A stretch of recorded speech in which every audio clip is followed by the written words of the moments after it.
को हम रहेगी वर्षों विवाद खत्म करके खिलाड़ी ने दिया है कादर अडवाणी को जन्मदिन से पहले ही काफी बड़ा सरप्राइज, जिसको देखकर तो कादर अडवाणी काफी ज्यादा खुश हो गई।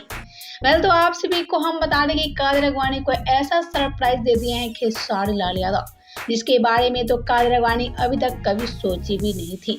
जी हाँ, आए दिन कादर अडवाणी जहाँ काफी ज्यादा उदास नजर आती थी, वहीं खिलाड़ी लाल यादव की याद में तो खिलाड़ी लाल यादव भी किसी से कम नहीं है। कादर अडवाणी जहाँ अपनी इंस्टाग्राम के जरिए काफी ज्यादा एक्टिव रहती थी, और वहीं कादर अडवाणी की लाइफ में अब खिलाड़ी दोबारा खुशियां भर दिए हैं।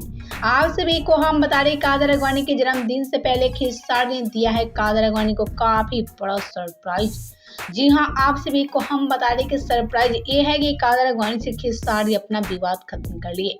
कादर अडवाणी के साथ खिलाड़ी और फिर से भोजपुरी में धमाका करने के लिए तैयार हो गए। कादर अडवाणी और खिलाड़ी लाल यादव बहुत जल्द एक साथ फिल्म में शूटिंग करना शुरू कर देंगे, और ऐसे में खिलाड़ी और कादर अडवाणी की जोड़ी एक बार फिर से पर्दे पे धमाल करने के लिए तैयार हो गई है। तो आप सभी को हम बताइए, खिलाड़ी लाल यादव कादर अडवाणी को यही काफी बड़ा सरप्राइज दिए हैं, वो भी उनके जन्मदिन पे, क्योंकि कादर अडवाणी और खिलाड़ी के बीच लड़ाई चल रही थी, लेकिन आज लड़ाई खिलाड़ी और कादर अडवाणी ने खत्म कर लिया।